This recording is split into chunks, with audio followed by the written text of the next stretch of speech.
Hi friends, ഇന്നിവിടെ ഞാനൊരു carrot പായസം ഉണ്ടാക്കാൻ പോകുന്നത്. അതിന് വേണ്ടിയിട്ട് 3 ക്യാരറ്റ് വേവിച്ച് മിക്സിയിലിട്ട് അരച്ച് വെച്ചിട്ടുണ്ട്. പിന്നെ അണ്ടിപ്പരിപ്പ്, ഉണക്കമുന്തിരി, പിന്നെ ഏലക്ക, ചുക്കുംപൊടി, ജീരകം, നെയ്യ്, പഞ്ചസാര, പാൽ തയ്യാറാക്കിയിട്ട്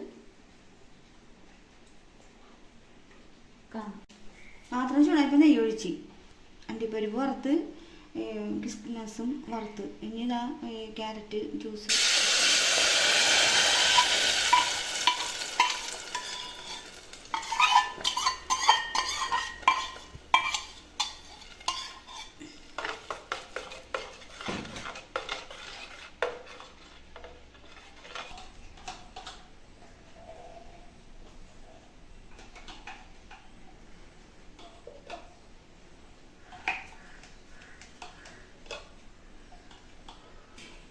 അണ്ടിപ്പരിപ്പ്, മുന്തിരി, ഉണക്കമുന്തിരി, പിന്നെ പഞ്ചസാര, ഏലക്ക, ചുക്കുപൊടി, ജീരകം,